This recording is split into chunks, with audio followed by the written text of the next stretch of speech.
So, Randy, let me introduce you at this stage. So, for the folks who are in the audience, we are lucky enough today to be joined by Randy Duque, who is the Deputy Director in charge of the Community Relations Division of the Philadelphia Commission on Human Relations.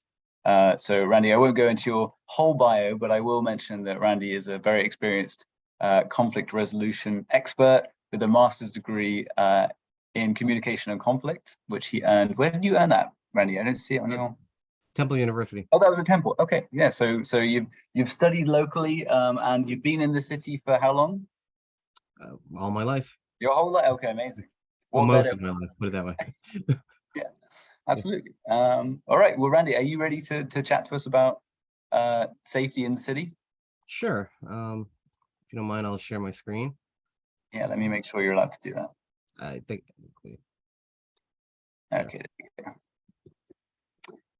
All right. Look good? Looks great. All right. All right. Anyway, good evening. Again, you heard my name is Randy Duque. Bill, thank you for inviting me to give a little presentation on safety and staying safe in the city of Philadelphia. I know this has been a growing issue, but before I begin, I just want to give you a brief understanding of who I am and where I work. So, as you heard, I'm with the Philadelphia Commission on Human Relations. We are the nation's first municipal agency set up to enforce civil rights and anti-discrimination laws. It started in 1951, and we are charged with two things: one, enforcing civil rights laws, and two, conducting educational programs for teaching people about their civil rights in the city. Real briefly, if you know, civil rights are those rights that are afforded to people to establish equity and equality for everyone. So the most common ones you'll hear are race, nationality, let's see, sex or sexual orientation, gender identity, religion. So on a national and state level, there's about 8 civil rights. In Philadelphia, we have 17 plus civil protected categories for people. So there's a lot of protections here in Philadelphia, and basically everyone has some form of protection within the civil rights codes in Philadelphia. And part of my department's job is to educate people on those rights. But we do this through 2 different areas of our of the PCHR. One is through our compliance, which is our enforcement end. So essentially, the compliance division will investigate claims and of discrimination in the workplace, housing, and public accommodations. So in other words, if they work in Philadelphia and they feel they've been discriminated in the workplace for where they're from, the color of their skin, etc., or if they're not getting equal treatment and housing because of some protected category, or they could just be visiting Philadelphia or trying to take advantage of services in Philadelphia, and they feel they've experienced discrimination, they can file with our office, who would investigate. On the other hand, is the division that I head up, which is a community relations division. We are the ones that work out directly with the community to do a few things. One, bring people together proactively. So because being in Philadelphia, you'll realize how diverse the city is, from immigrants and refugees to just people of different race and ethnicity who live throughout the city. We have a really rich religious, ethnic culture, and different cultures that differences bring about, they bring out good things, but also it can bring some conflict. So what we try to do proactively is bring these different communities together through dialogue, through just understanding. The other side of things is when there are conflicts in the community, we intervene through such things as offering mediation or something called conflict coaching, which is essentially sitting with a person to figure out how they want to deal with conflicts with a neighbor, or if there's community tensions in their neighborhood. And then I also wanted to highlight something that we also chair, is the the Philadelphia Civil Rights Rapid Response Team. Now, this is a team of selected partners in the community and also within different stratospheres of government, from federal to local, from law enforcement to just representation, such as our Office of LGBT Affairs or Office of Interreligious Affairs. We basically convene around hate incidents that occur in the city. So the PCHR heads up this sort of fast response team when hate incidents occur. And what we do is, one, we track what's going on in the city, but two, if there's something that affects the community, we'll try to help out with the response. It's basically a way to keep tabs on concerns of hate and bias that occur within the community. So as you heard about me, I'm the deputy director and I'm in charge of the community relations division. Last year, I served as the acting executive director to the agency, being the first Asian American to lead that agency. My background is in conflict resolution and intervention. I also do design and conduct lots of trainings in conflict types of processes, from mediation to conflict resolution to cultural awareness and communication. Done a lot of stuff with youth, with schools, with juvenile justice, and something called restorative justice. I was also a commissioner for the state's Governor's Advisory Commission on Asian Pacific American Affairs, where I chaired their civil rights task force. So basically on the state level, I was a representative primarily to the Filipino community, but to Asian community in general in this area, to help advise the issues of Asians in the Commonwealth of Pennsylvania to the governor's office. I was also past president of a professional association in conflict resolution for the local chapter. And I also taught classes in conflict processes and mediation at Temple University for a number of years. And then for also a number of years, I would instruct in a traditional form of Kung Fu, which I had studied for about 5 years intensely. And then along that lines, I've served with the Pennsylvania Army National Guard military service for 10 years in the infantry. So in other words, I say this all to say that, like, my whole background experientially and academically is in conflict resolution and process. So tonight we are going to go over a few things regarding how do you keep yourself safe in the city. But before we do that, I want to share with some information about public safety in general. Some things have been coming up in the city in terms of both what to look out for, but also what's going on to address these concerns. And then we'll talk about how do you stay safe and alert.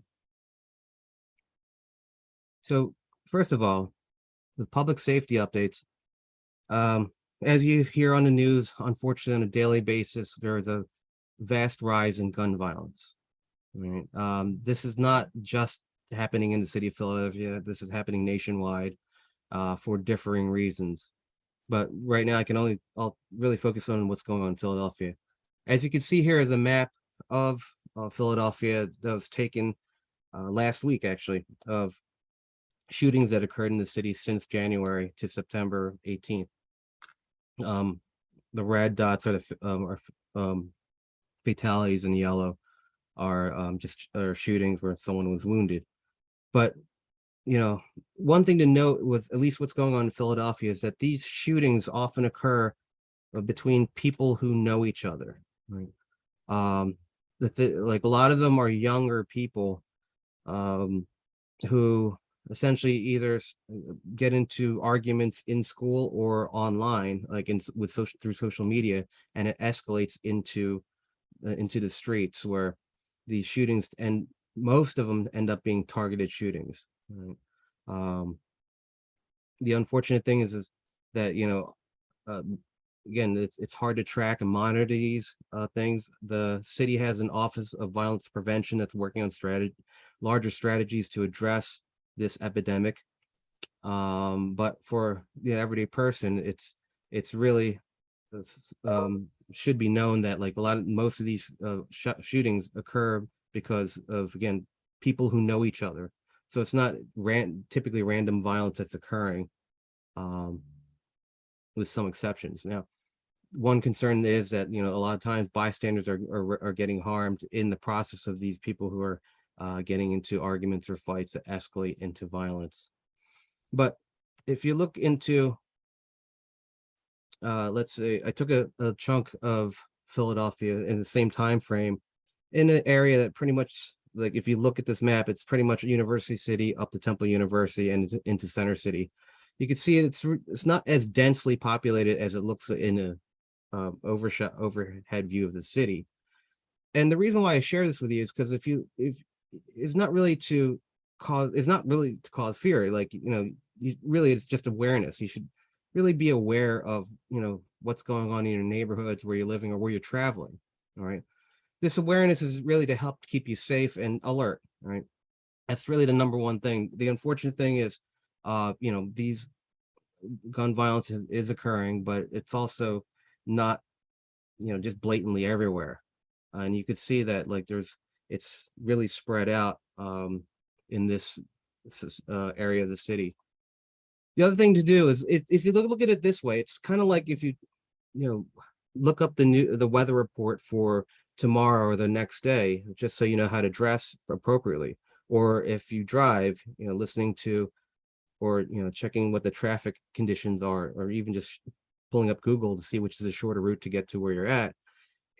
It's not so you drive right into the traffic, so what the best way to go, from point A to point B is, or how to dress, like I said, with weather, how to dress appropriately for that condition. So knowing things like this, at least lets you know, like, okay, it's it's not as bad as I would have thought it was just by watching the news, or like, also it helps you understand where, like, how to, like, where things are going on and how to get, or where you should be traveling and not. And the other thing too is, most of the incidents do occur at later hours in the evening and nighttime, like overnight. All right. I mean, there are a lot of exceptions in terms of daytimes that's been, unfortunately, it's been going on too. Again, are very targeted shootings. Like, the unfortunate thing that we heard earlier today was of 4 high school students who got shot near their high school. All right. A lot of times these daytime shootings, again, occur among the our younger population because of escalated violence or arguments between them. And in these cases, these daytime shootings tend to be occurring where young people are populating during that time of day, right? But if you look at this map, a lot of these shootings that had occurred are late night, overnight shootings. So there was a lot of concern in the past year, and just in general, of safety in our public transit or SEPTA system. Now, what SEPTA has done to try to address this, short of having more police personnel, because that's another issue that is happening nationwide, the amount of police that are trying to recruit more police. But in lieu of that, the SEPTA personnel have been additional SEPTA personnel have been hired to be more eyes in the subway stations, and who have direct contact with SEPTA police. SEPTA police has also put online a virtual police squad that monitors 24/7 their security network, so they can see what's going on in real time.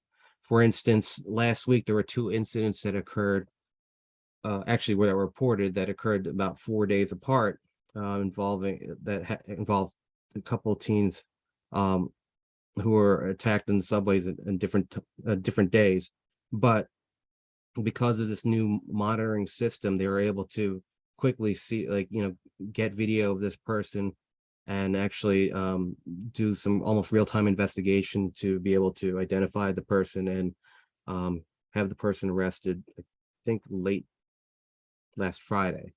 So these are ways to, at least for now, help address incidents when they do occur.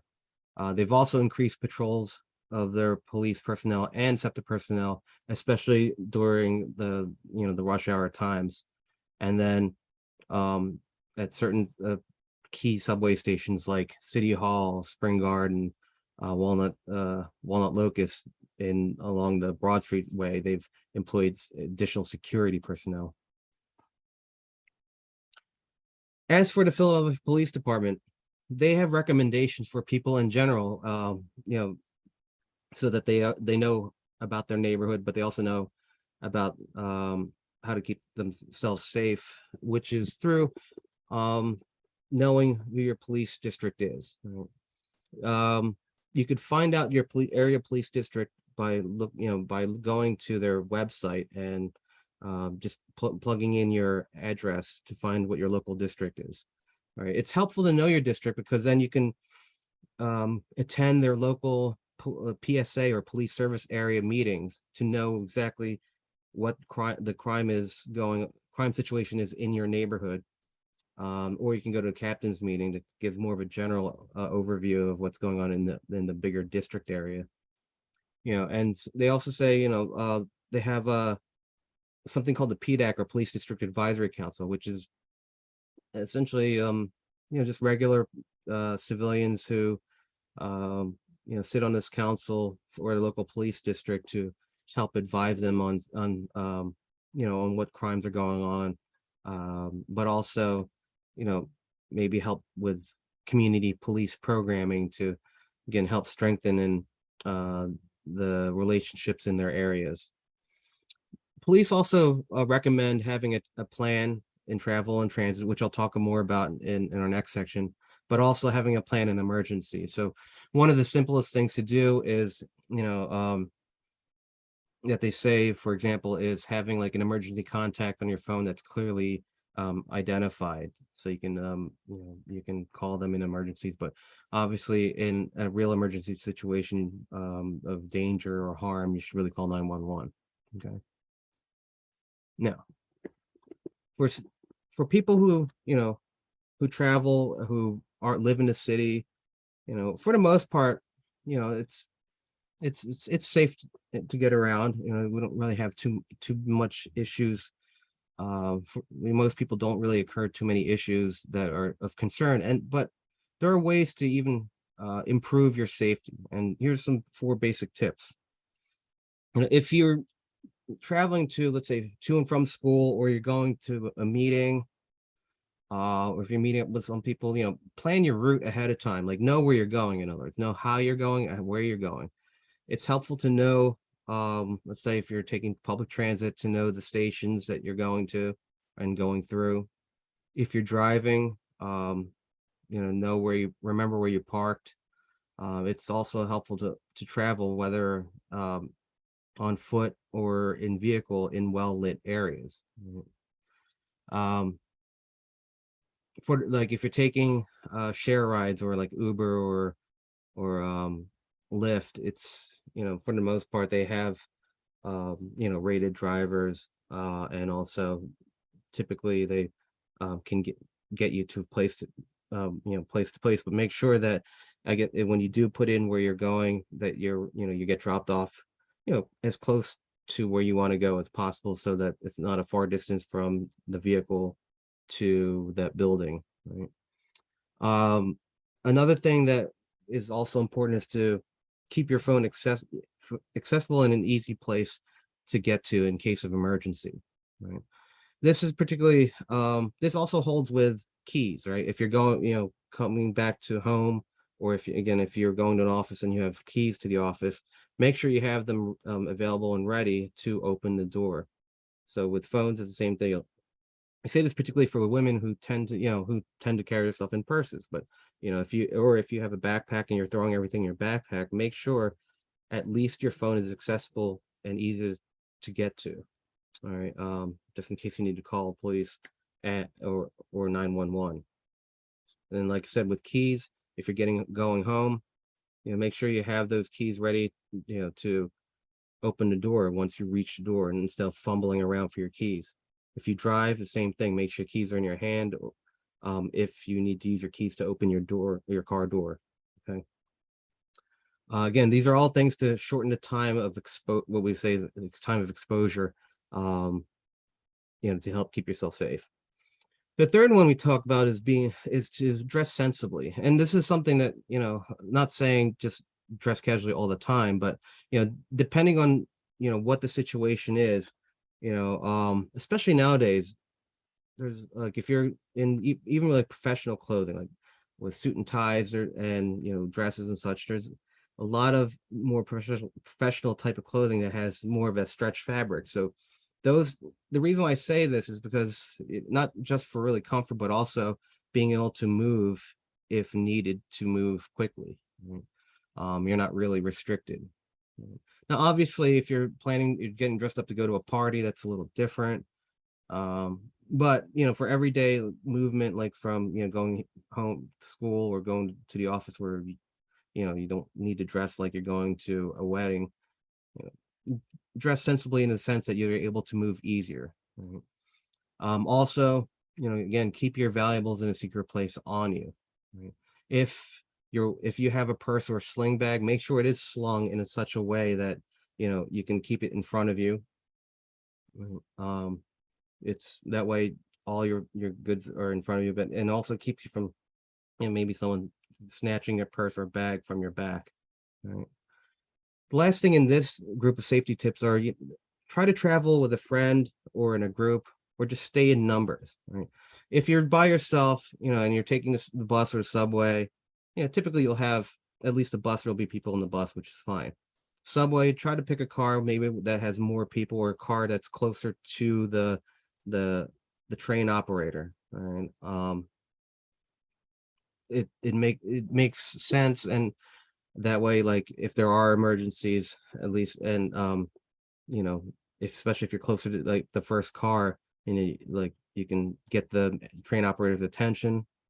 But also, if you're in numbers, like at least a train car that has a good number of people, you're not alone, right? And other people will be there to more or less just be a deterrent just by having bodies around you. Right? And then when you're traversing the city, walking through the city, use well-populated routes. Try not to cut down like a dark alleyway, or or just go, I guess, sightseeing in dark down small areas or corridors that you're not aware of, especially at night. Now, one of the biggest things I always stress to people is about what's called situational awareness. All right, basically, situational awareness is being aware of what's around you at all times. Right? The way this is achieved is by doing simply this, like just reducing distractions and sort of keeping tabs around you as you're traveling. Right? I know, a lot of people like to listen to their music or talk on the phone, but there's also better times to do both, or either or, right? If you're traveling and walking at night, I would suggest not listening to music or talking on the phone, but keeping essentially your ears clear to hear around you, especially if you're alone. The whole point is just so you know what's going around you and you're not zoned out because you're focused on the conversation or the music. Right? Same thing with if you exercise and you go running. I'm a person who doesn't like to run with music or something in my ears for a few different reasons. One of them, again, at night, it becomes a concern because you can't hear what's around you. Both not just for like safety against crime, but even just safety from traffic. Right? You can't exactly hear traffic around you. Or if you're running along, let's say the Schuylkill River Trail, if someone comes up with a bike, you're not going to hear that person coming up behind you and you might essentially run into their path. So there's practical reasons too why you really shouldn't listen to music, at least to the degree that you can't hear around you. All right. But if you reduce those distractions, and you can reduce the distractions, it helps that now you can hear what's going around you, and also it helps you visually, because you're not zoning out, right?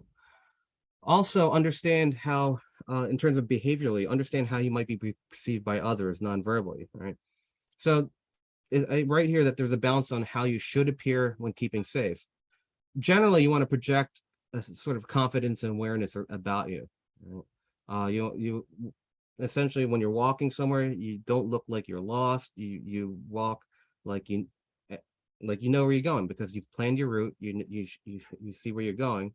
Sure, you can look around every once in a while, but if you sort of portray someone who looks completely lost, or I hate to say it, but like sort of weak, it it raises the chances of you being a target. Right? So Can I add something in here, Randy, too? sure. Just the idea of, especially something that comes to my mind when you mentioned runners, the idea of breaking habitual routes and changing things up. So I know a lot of runners in urban settings like to choose several different routes that they do, and do them at random times, and choose to do them randomly, rather than doing like the same run every day or the same walk to work every day, especially if it's kind of early in the morning or later in the evening, because these are times when people can be more easily targeted by people who might be watching the same spots. So that's just my 2 cents. Right. Thanks, Bill. And actually, yeah, and again, doing that, making sure you choose routes that, again, have better lighting, or maybe wider streets, just so there's, you have more visibility, both for yourself and for other people looking around you. So yeah, thank you for that. And there's actually other reasons why that's also good too, but pick a few routes. Okay.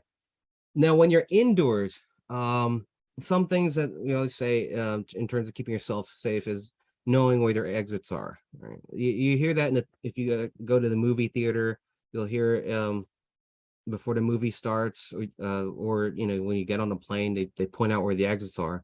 It's for a reason, so that if an emergency occurs, you know where your closest exit is, and you know where to go. All right.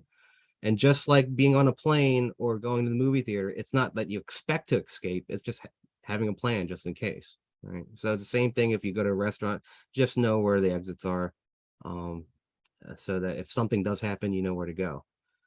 And then I've been through and conducted a number of what it calls critical incident response, or trainings, and a lot of them lead to what are called active shooter trainings. And the unfortunate thing is, with active shooter situations, the mantra that's always being said is, it's not if it happens, it's when it happens. And most oftentimes the when it happens is like in the workplace or in schools, right? You've seen this all nationally, internationally, where you have a person who goes into their school with firearms, or planning to shoot as many people as possible. Same thing with the workplace. That's also have occurred. More oftentimes though, in the workplace, it seems to be more targeted, as opposed to in a lot of times in schools, it's rampant. In these situations, the law enforcement usually has really tried to press this sort of very simple understanding of what to do in these situations. The first thing they always say is run. Right? If you hear gun shooting, run. Right? If you are here in 4th of July this year, during the 4th of July festivities down by the Parkway near the Art Museum, there was an incident of what turned out not to be shooting, but like stray bullets that had come down and hit two law enforcement, two police officers.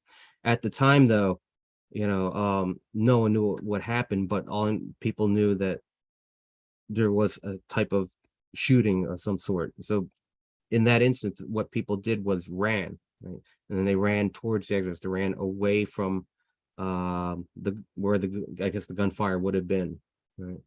And that's what you should do if you hear or get a sense that guns were being shot, run away from that, right? If you're in the classroom or if you're in the workplace or something like that, don't waste your time gathering belongings. Just run, right? Get out safely and find a safe location. If you can't run, let's say because like you're maybe it's like the part of the building that you're at, and it's not, there's not too many egress points, try to hide, right? If you can't run, then you hide by finding a safe spot, right? Two things to consider is cover versus concealment, right? Basically try to find a solid place you could hide behind or under or in, as opposed to like something that can easily be knocked over or shot through, right? Like a bush. You're right, exactly. Or even indoors, it might be the difference between like a divider, an office divider versus a desk, right? You might have better cover under a desk versus that divider. Even a door sometimes is just a thin piece of cardboard. Yeah. So I mean, so those are things to consider when you're hiding. And then finally, if you can't run or you can't hide because of imminent danger, or if hiding and you're sort of trapped in that room, last resort behavior is to fight, right? And again, it's recommended that that's not recommended, that's what you need to do as last resort to stay alive, right? And just note that anything can be used as a weapon at that point. If there's typically, if someone is in a fight situation, it's because they're hiding in a classroom or in a room that has no other exit, and that person is trying to get into that room. At that instant, then that's where or as soon as you get in that room in the first place, try to find something that could be used as a weapon just in case, right? And again, anything can be used: chairs, pens, um extension cords, right? Heavy books. All right, so those are some things to keep in mind.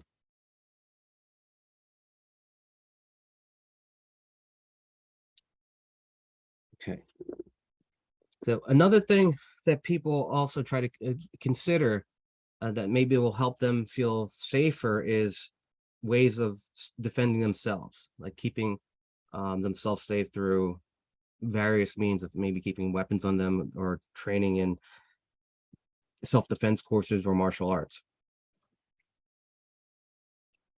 Excuse me. There are many courses out there. If you're going to school, I think a lot of schools will have maybe some programs in self-defense training, particularly for women. There's lots of martial arts out there. Most commonly now you'll see what are called mixed martial arts types of schools. They train in typically what's called Brazilian Jiu-Jitsu, but it mixes in boxing and other types of fighting forms. Then you have things that are non-lethal protection, such as pepper spray, or you might have like self-defense batons that are being sold. Technically not legal, but people have them. But there are non-lethal protections. And then, of course, there's lethal weapons such as firearms, guns, and knives or blades. Right? One thing to note about that is, you really should understand the legal and criminal, both of criminal and civil consequence and psychological consequences of, of the potential of using these lethal weapons, and understanding like how, obviously using firearms, discharging guns, and using knives or blades on another person, has these consequences, right? And how it can affect you and affect a lot of people, not just you and that other person. So just understand that if that's something that you're trying to consider. Me personally, when I would talk to people in terms of keeping themselves safe, the easiest one is pepper spray. It's very easy to carry. Obviously, you have to make sure you leave it at home if you're going to certain events like a concert or the airplane, the airport. You can't have those, but at least on everyday kind of travel, it's good to have something easy if you feel that you need some additional protection like pepper spray. In any case, know that in self-defense there are different each one has their own benefits and drawbacks. All right, so I'm going to go back for a second with the self-defense. Right, you have a list of different types of self-defense, but from unarmed self-defense trained in martial arts to lethal weapons. Each one of them has their benefits and drawbacks. But like I said, I think the most severe one for most people is to understand that lethal weapons have some serious consequences if used. All right. But regardless of one's choice, one thing you have to also know is necessary to have proper and continual training in any one of these forms. So for example, if you decide to take an unarmed self-defense training course, make sure you keep up with those skills. Right? Maybe go to a refresher course, or again, if you sign up for a self-defense or martial arts training, sign up with a friend so you both can practice what you are learning, right? Because these are perishable skills. If you don't practice it, you'll forget it. Right? Martial arts, especially if you're taking traditional martial arts, know that there is a learning curve to that. You start with basics, and it's not going to automatically, come to, being an expert to take down any threat around you. Right? Non-lethal protections. Now you don't necessarily need too much training, but it helps to maybe if you can get a training with a dummy pepper spray bottle, to know how far it sprays and just basically understand how to use it quickly, right? And like I said, even with firearms, people, especially with the rising gun violence, I hear people talk about, maybe I should get a gun. Well, getting a gun has, aside from these consequences, you have to train and know how to use it. Because if you decide to use it, one, you need to be precise with it, and two, like I said, if you use it, you have these potential outcomes that could be more harmful than just anything else. Right? One thing to note too is, let's say if you are caught in a sort of like a robbery situation, someone is trying to rob you or such, and at gunpoint, a lot of times what law enforcement will tell you is that it's better to just, maybe throw the wallet or throw the purse in a different direction and then run in another direction, right? Rather than trying to fight over it. Right?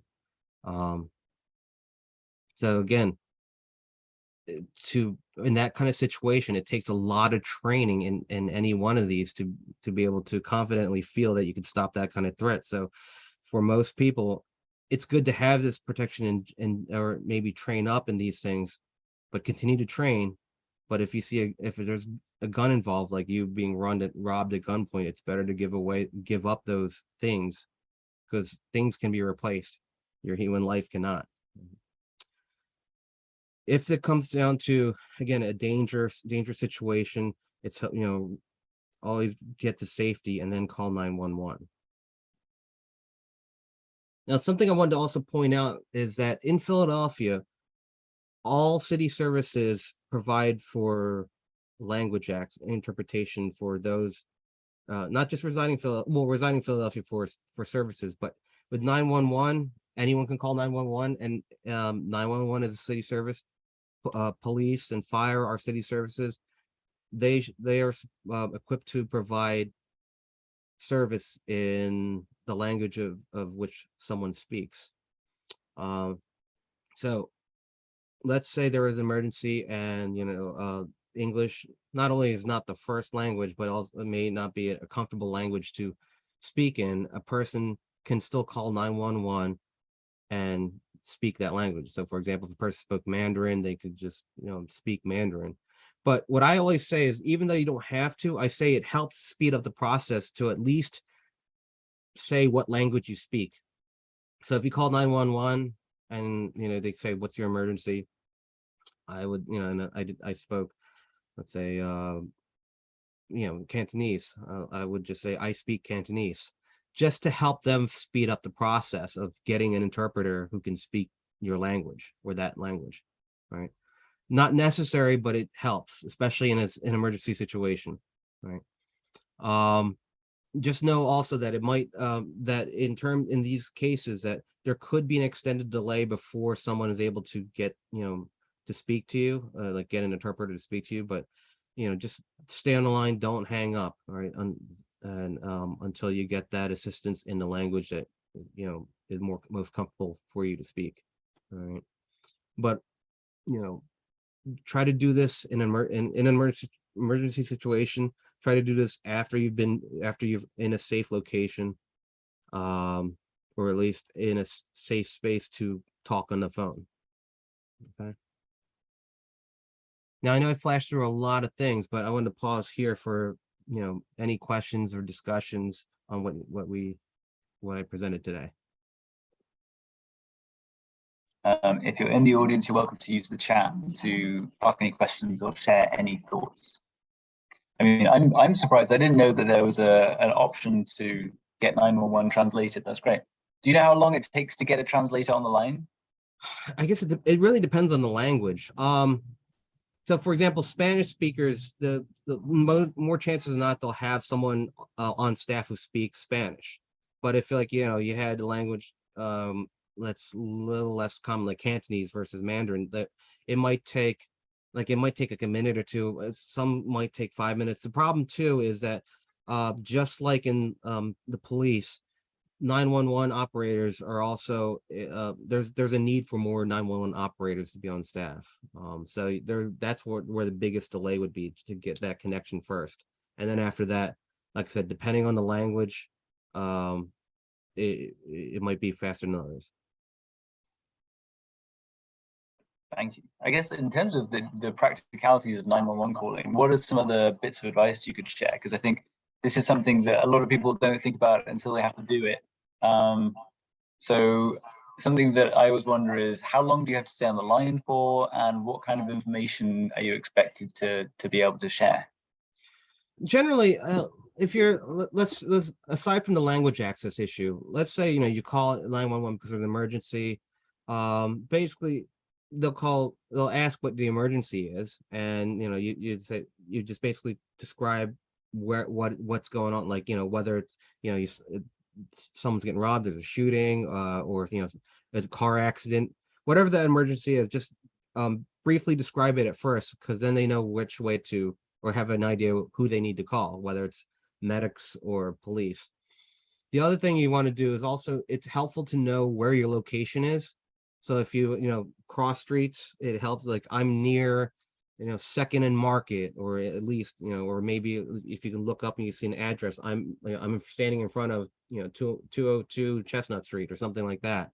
So it's helpful to know what your location is, and then that's pretty much it. Like, because once the help gets there, then they can ask you more questions, right? But it's like very minimal. Describe what's going on and know where you're at. If it's a emergency, like a crime that's occurring, one thing, again, they'll ask, are you in a safe place? They also want to make sure that you're in a safe location when you're calling too. And then you want to stay on if they have any additional instructions for you to get safe. Yeah, I think the piece about telling people where you're at, especially using cross streets like 4th and Market or whatever, that's a naming convention that I wasn't used to before I came to the US. It took me a while to get used to saying that, so that's something to bear in mind if anyone has to make those calls. Sure. Yeah, and it's helpful too, combining, like, because I know when I travel, or when I used to live in Korea, the same thing too. It's not like street names come up, or street signs are really that convenient. So like having sort of a landmark place, like I'm standing in front of the H&M on Market Street, like I think it's 9th and Market, whatever, you at least you give approximation, but you also have, some kind of landmark that they can work off of. Because that's the other thing. You could give them a cross street, but once, let's say it's like a medical emergency, you have the medics driving, but they'll be looking all around. So if you could say, I'm right in front of the, whatever market, they know exactly which corner they need to be at when they arrive on scene. And then you can jump and wave at them to make sure they can see. Yeah. I mean, that's happened to me, like where I've had to call, like, it was like a medical emergency that happened on the street. I saw them pass by real quick, because it wasn't really a clear place to give them. I gave them a location, like like sort of the block, like between these two streets, but there was nothing descript I can really give them, so that it took them a little more extra time. And like you said, I had to sort of jump out and like wave at them for them just to see where they needed to go. Absolutely, yeah. I fortunately have never had to call 911 for any of that kind of incident before. Funnily enough, I have had to for the reasons which a lot of people are like, really? You have to call 911 with that? Which is like if you get your wallet stolen or have to report anything basic like that, you think, but it's not a life and death emergency. However, there's still often times where the only option is call 911 to report the crime, so you can then take the next steps. And actually, that reminds me of another important point. It is, even if you might think that, oh, it's nothing that big, not that emergency, I'll move on. It's important to report these things. So at the like police would have at least see a trend. They might see a trend of these things. The more they know like what's going on, the more they'll know how to like maybe pivot their response, or like reallocate resources to that area, because now they're seeing multiple reports of like this, wallets being stolen, person being stolen from a particular area. But if it never gets reported, no one knows what's going on. All right. I saw this also with hate crimes too, and bias incidents. So even if maybe the person didn't do anything to hurt you, if a person said something very, racist or, discriminating to you on the street, police will take those reports. Right. And, or you can call my office and we'll take their report too. But it, like, just knowing what's going on at the very least can help us determine like the seriousness of, harm that's going on in a particular area of the city. Yeah, and I mean, just to add to that, I think it can be very emotional to be a victim of any of those kind of those crimes, whether it is, someone screaming in your face and making you feel, horrible, or someone frauding you out of a load of money, which is really embarrassing and shame, like just scary and things like that. And I know that there are financial scams that target international students quite specifically, and people get so much money stolen. It's really, you can feel a great deep sense of shame if you get targeted like that. But it's still important to, if you want to take any kind of active step towards either getting your money back or even just keeping track for, someday catching those people, to report that to the police, because that's where the data will be kept. Right. And I'll give you a quick example that combines the two that I was talking about. A few years back, right before the pandemic, there was a string of robberies, particularly against Asian women, older Asian women, that was occurring in South Philly. Because we knew what was going on, one, we were able to meet with the community to talk, to hear their concerns, but also talk with them. And then the police were able to let them know, it's like, hey, we've done X, Y, and Z along this street, like maybe like boosted patrols and look more into this because of, what they heard from, these reports of robberies. And they caught the people who were doing these robberies because, again, they knew about it and they were able to, have more police in that location to catch these robbers. So that's why, again, it's really helpful to, and also, if you are a victim of a crime, even if it's not that serious, you're calling 911, you'll have a police report that can also help you in terms of maybe recovering stolen documents or you get linked up with victim services who can also assist you with certain things too, like maybe connecting you with counseling or helping you get some kind of compensation for being a victim. That's really good to know. I didn't know about the victim services piece. Yeah. So we have a So few more minutes. If people have any questions they want to put in the chat or in the Q&A, you're very welcome to. In the meantime, Randy, I did want to ask a follow up on the point you made about conflict coaching. And if people have issues within their communities or problems with their neighbors, and if it's discrimination based, who do they reach out to? How can they get help walking through? Good question. So I this is my final slide. This is my contact information, but like if you go to our website, you can see the website right there, just phila.gov/human relations. It has a lot more information in terms of various ways you can contact us. You would contact our general number, which is 215-686-4670. If you want to call right now, we're in a hybrid schedule, so you'd be leaving a message, but you can also go to our website and get some more information in terms of like the reporting process. There's actually a form. If this is for discrimination in the workplace or employment. But if you're calling about if you're trying to report like you feel been discriminated in those situations, then there's an online form. Actually, you would download it and fill out, and you can email it to us, or mail it, however you want to do it. If it's like maybe you're experiencing hate in the street, and like I said, maybe someone called you something, a racist remark, or told you to go back to your country. Those are things that's, at least for us, worth knowing, so that we know the seriousness of what's going on in the city. Again, you can call our actually I don't have it here, but we have a hotline that you can leave a message on. It's 215-686-2856. All right, and that's the PCHR hotline. Again, it's 686-2856, and there you can leave a voicemail. Or again, if you go to the website, there's a general email address that you can just shoot us an email and to report that hate. All right. But like I said, our police also is willing to make that report too. So you can call 911 if it's easier for you. You can contact our office if it's clear, especially if it's not anything like criminal. And I also want to say that, like, it's not your job to figure out whether it's criminal or not. Just report it. But like, or whether it's hate or not. Put it that way. Not your job to report, figure out whether it's hate or not. Like, whether or not it's hate, it's it's important to let us know so we can try to address the situation.